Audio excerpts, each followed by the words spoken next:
let's review some books from my book club, Nerds of a Quill. So back in 2024, I decided to start a book club because why not? A, I wanted to start a community, but B, I also wanted an excuse to push myself to read some of my TBR lists. So once a month, I pick a book to read and hope that everyone else reads it with me. I meant to do this video a while ago, but life happened, so I'm doing it now. But I want to talk about the Nerds of a Quill books from 2024. Since I started it like mid-year, there's only 7 books for us to go through, but let's do it because I honestly loved them all. I thought, you know what? Pat myself on the back, I did a good job about picking them. I started off with this one, The Ministry of Time by Callie and Bradley. I actually got this one as an ARC and I had never received an ARC before. So I was really excited because, you know, how exciting every book reader dreams about being able to get ARCs and stuff. I don't ever remember signing up for it either. So like the fact that this just came in my mail one day was surprising, but a good surprising. I must be in some sort of list somewhere and I am not hating it. The book itself came out May 17th of 2024. And I think I got it maybe like a month or two beforehand. I'm not entirely sure. But I actually didn't start reading it, I think, until May. Anyway, let me read you what it's about first and then I'll give you my thoughts. A boy meets a girl. The past meets the future. A finger meets a trigger. The beginning meets the end. England is forever. England must fall. In the near future, a civil servant is offered the salary of her dreams and is, shortly afterward, told what project she'll be working on. A recently established government ministry is gathering expats from across history to establish whether time travel is feasible for the human body, but also for the fabric of space-time. She is tasked with working as a bridge, living with, assisting, and monitoring the expat known as 1847, or Commander Graham Gore.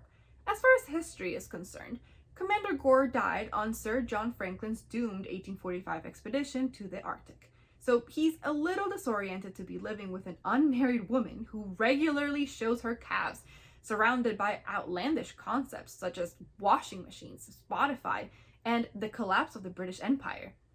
But he adjusts quickly. He is, after all, an explorer by trade. Soon, what the bridge thought would be, at best, a seriously uncomfortable housemate dynamic evolves into something much more. And over the course of an unprecedented year, the bridge falls haphazardly, fervently in love with consequences she never could have imagined. Supported by a chaotic and charming cast of characters, including a 17th century spinster turned cinephile who can't get enough of Tinder, a painfully shy World War I captain, and a former spy with an ever-changing series of cosmetic surgery alterations and a belligerent attitude towards HR, the bridge will be forced to confront the past that shaped her choices and how what she does next will shape the future. An exquisitely original and feverishly fun fusion of genres and ideas, The Ministry of Time asks the universal question: what happens if you put a disaffected millennial and a Victorian polar explorer in a house together? The answer could change the world. Hopefully you got that by me reading it, but the book is very sarcastic. Like, that is one of the things that I loved about it. It had like hidden humor in like a sarcastic and subtle way. Because I got this as an ARC, I went to it blind. I had no idea what the book was about. I didn't even know it was coming. Like I said, it just showed up one day. And I was so pleasantly surprised by how good this was. The writing was very clever. The humor was very subtle. And there is a romance aspect, but it's not in your face. It's very like slow in like a good way. Because the expats are from different periods of history, and our main character is a person of color and actually an immigrant to England. There are a lot of different themes and topics that the book kind of explores because, again, the expats are from different history, which had different views towards women, towards people of color, etc., etc., etc. So it's very clever. Like, that's exactly how I would describe this book. I would describe this book as clever.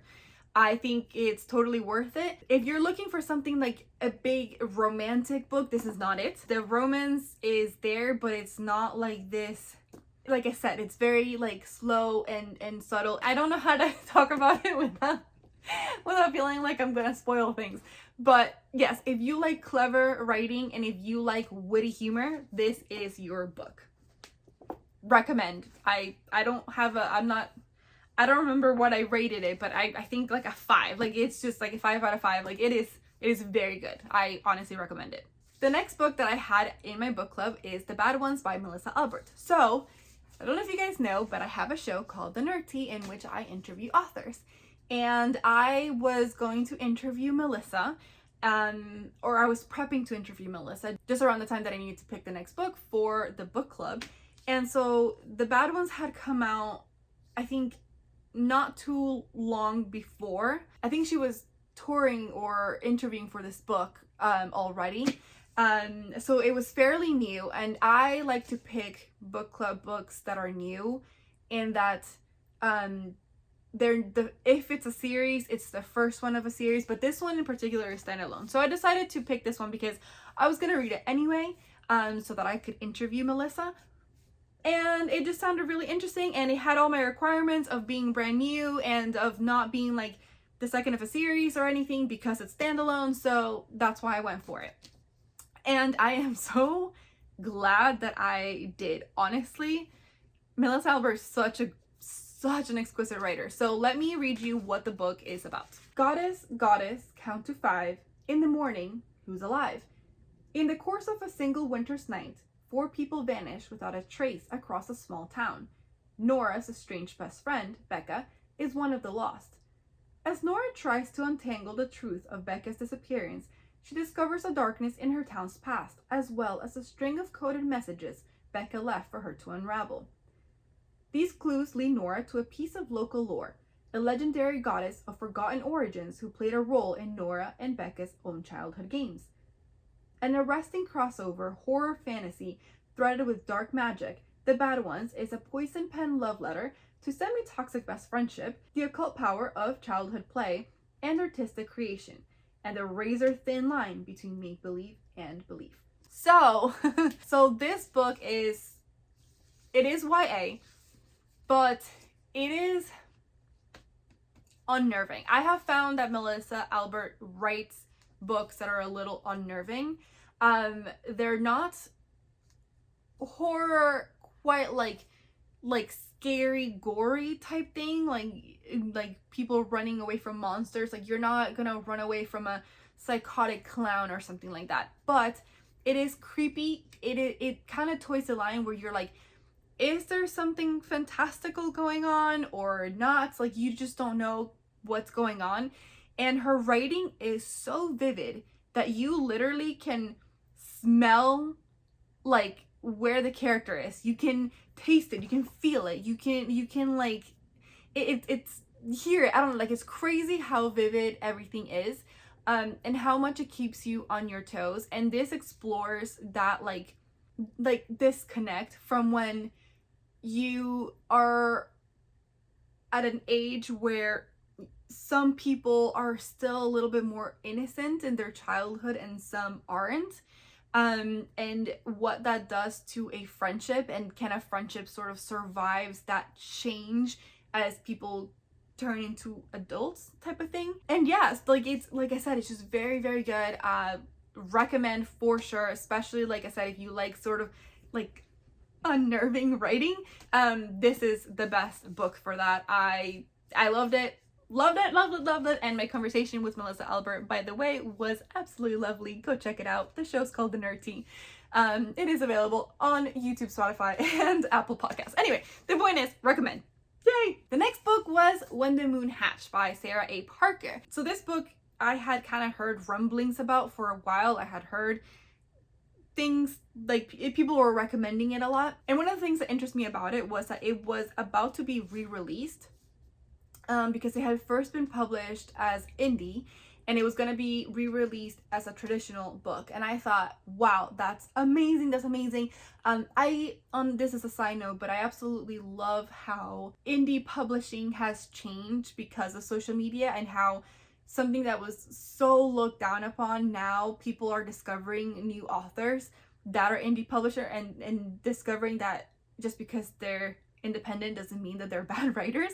And I love when independent authors become so popular that like then they become traditionally published. I think that's such an interesting journey. So this is one of those. Side note, I ended up, after I read this book and it became part of my book club, I ended up being able to reach out to her team to interview her because I enjoyed the book so much and I knew that we were gonna have a really good conversation. So I reached out to her team and I managed to interview her. And that one was a fun one because they really wanted the interview to be out by the time the republishing came out. So that was crazy. Anyway, let me tell you a little bit about what the book is about. This is the first book of a series. As of the time that I am recording this, the second book is not out yet. The best-selling sensation When the Moon Hatched is a fast-paced fantasy romance featuring an immersive, vibrant world with mysterious creatures, a unique magic system, and a love that blazes through the ages. As an assassin for the rebellion group, Fiora Duath, Reeve's job is to complete orders and never get caught. When a rival bounty hunter turns her world upside down, blood spills, hearts break, and Reeve finds herself imprisoned by the Guild of Nobles, a group of powerful fae who turn her into a political statement. Crushed by the loss of his great love, Kan Veagor, not sure if I'm pronouncing that right, took the head of a king and donned his melted crown. Now, on a tireless quest to quell the never-ebbing ache in his chest, a clue lures him into the capital's high-security prison, where he stumbles upon the imprisoned Reeve. Echoes of the past race between them. There's more to their story than meets the eye, but some truths are too poisonous to swallow. Let me kind of break down. This book is a lot. This book is fantasy. It is enemies to lovers. There's hidden truths and hidden pasts. Yeah, there's a lot. The one thing that I will say about Sarah A. Parker is that this woman is diligent with her world building, like extremely diligent. There is so much world building that she even has like a board game that I do hope that she releases in real life, because that would be super interesting. But I really enjoyed this book. I do recommend it. I think it's a great fantasy. I think it's a great romance. I think it was a lot of fun. Caveat though, little asterisk. For anyone who is really intimidated by fantasy or is starting off in their fantasy journey, I would not start off with this one, or I would not go to this one until you've gotten other easier fantasies out of the way, because the world building again is so extensive that if you're not used to fantasy and the knowledge, that you are kind of going to be confused for the first like 100 pages. This is going to be a little tricky for you to get through. I'm not insulting people's intelligence, by the way, because even I was like, what? At some points, but because I've been reading fantasy my whole life, I kind of just like let it go and like enjoy the ride. But I will say, if you're not used to that style of kind of like so much world building that you're not really sure what the story is yet for like the first 100 pages, if that stresses you out, I would wait on this one until you kind of got more used to that, because this is very world building heavy. This is the re-release version, but I bought it after I read it, and I bought it because she came to an event here and I went to get my book signed and stuff like that. But so I never actually read the re-release. I read the indie version. So I am unsure if they made any changes to anything or if they just published as is. But the version I read, the first, like I said, like 150 pages were very heavy into the world building. That's not to say it wasn't good, and not to say that it wasn't fast paced, because it certainly was, but this is just a warning for those of you who are not like loving that kind of like high fantasy, okay? But if you do like that kind of high fantasy, or if you're just curious to try it out, then this book is great. It goes from fast to slow to fast to slow pace. The romance is a lot of fun to read. The main character is just the very much badass sort of protagonist, but you know that there's so much mystery. The best part of the mystery about her is that she is also unaware of her own past. So there is a lot of mystery that she doesn't know, and so it goes into this great journey into her figuring out herself, and I really enjoy reading about that. And again, it is the first of a series, and look how pretty.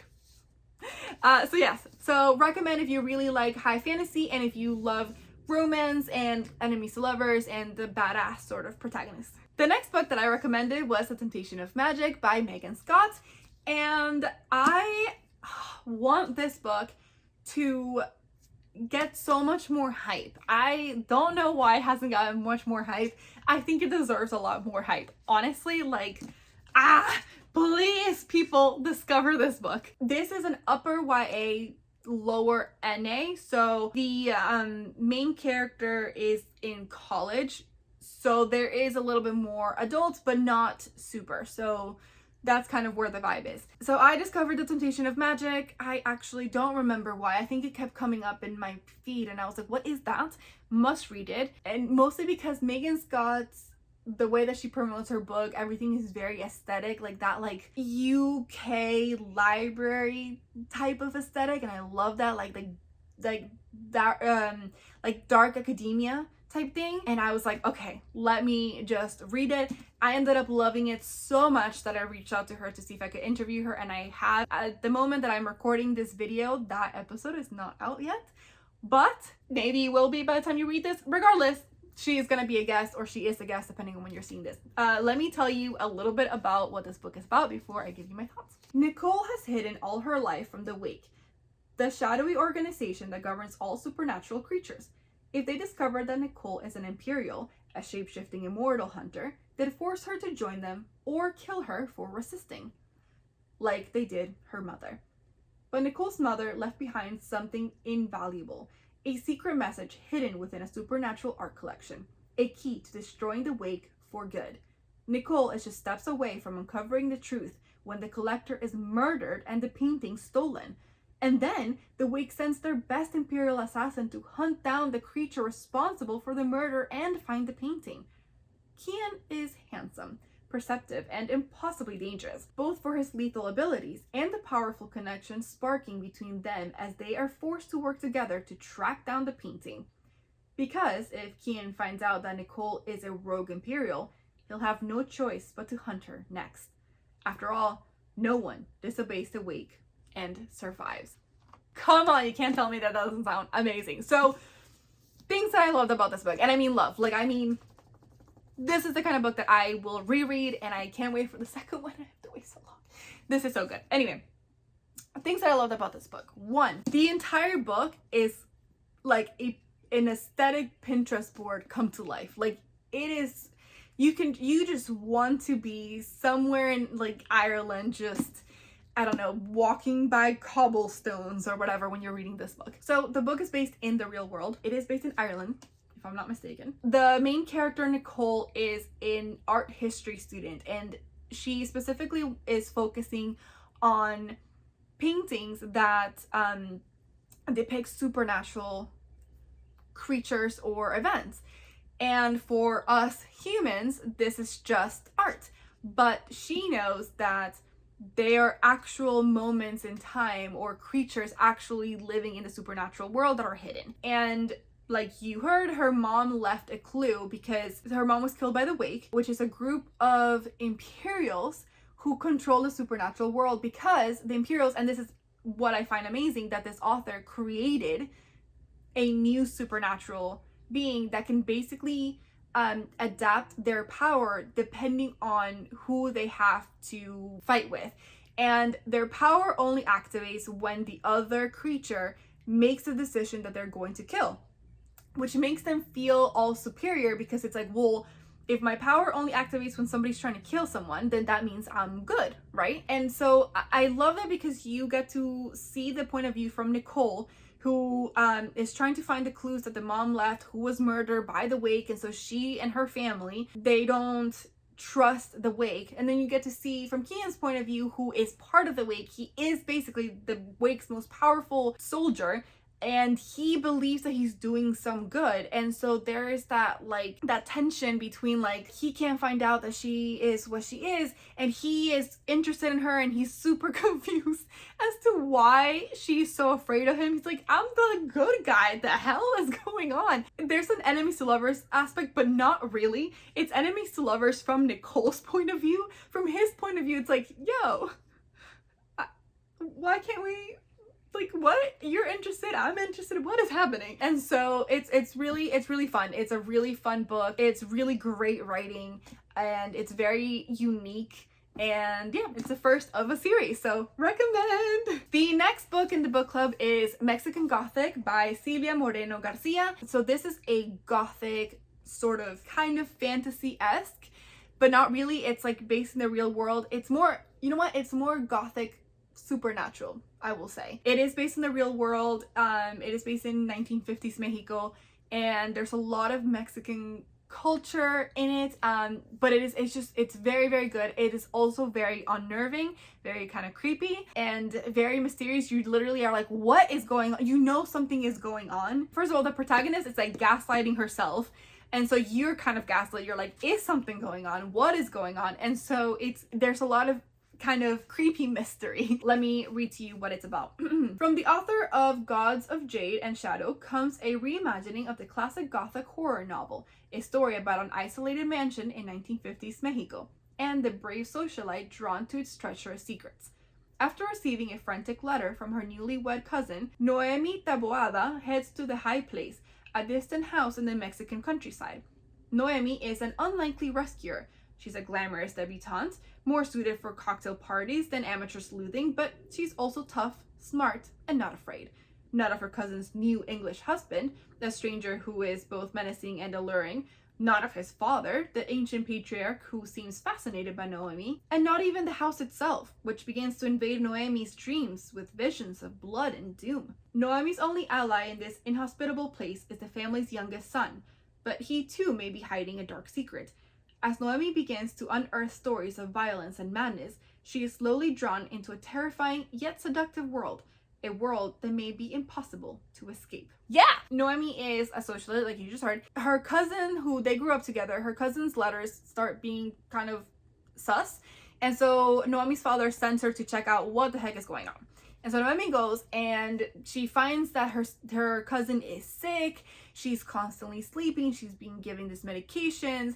The people of the house, like the family whom her cousin married, they're super strict about what she can and cannot do inside the house, when she can see her cousin, when she can go into town. Like, it's very weird and unnerving. And they keep saying these really odd things. Noemi herself starts getting sick and hallucinating, but she's not sure if she is, and she doesn't know what's going on. And is it just like mold in the house, and like, is it similar to what her cousin was experiencing, or is this different? The people in town seem to be very wary of the family and of that house itself, and she doesn't know if it's just like superstition or if it's just like real. There's that mystery of what is going on in the house. And can she get away, but also get her cousin away? Because that's part of the reason why she stays, even after she's kind of like creeped out. It's like, her cousin, what does she do? So it is a mystery, and you're not really sure of what is going on, even though you're kind of sure something is going on, but you're not really sure something's going on, but you are sure something's going on. But then you find out, and it's wonderful. It is really well written, and I just love, as a Latina myself, I just love other authors, and the fact that this book is based in Mexico. I'm not Mexican, but it's just great that it's just based in like Latin culture. So yeah, this is described as stylish and edgy, and also wonderfully creepy. And yes, I agree with all of that. The next book is An Ember in the Forest by Emily Gray, and it is the first book of a series of an independent author. This book caught my attention because I just love the cover. I saw it in my social media, and I was like, oh my god, what a pretty cover. And it's an independent author, and I just love supporting independent authors, so I decided to give it a shot. And because the cover was so pretty, I made it my November pick, and November is my birthday, so I was like, oh my god, November. Anyway, welcome to my prison, Kaysen. Arya is trapped, locked away in isolation in a strange forest, without memories of who she is or where she came from. Arya fights to make sense of the small world around her. With only her name written on a piece of paper and a wolf for company, the fight for freedom feels bleak as loneliness creeps in. Her only escape comes when she falls asleep each night to dreams of him. Kaysen is haunted. The prestige general of Landora, Kaysen Alvar, is haunted by nightmares about a girl in the woods he doesn't know and can never save. These visions chase him from sleep, haunting his waking world until he feels a pull leading deep into the woods outside the safety of the city walls. A rebellion is brewing. Ancient enemies are stirring, with whispers of another war surfacing. The fate of the world hangs in the balance as Kaysen and Arya fight to untangle the hidden web of secrets about who they are. Arya's stolen memories are the key to unlocking who she is meant to be.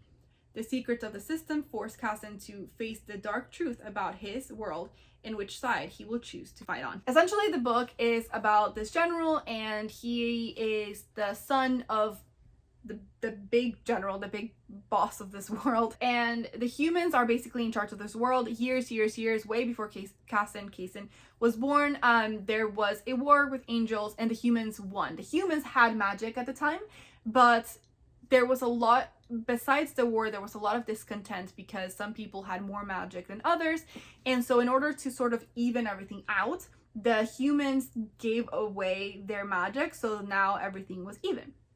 And so the system was created, and Casson is in the system himself, and he is the son of, you know, one of the like original powerful families back when they had magic. At the same time, Arya is a mystery.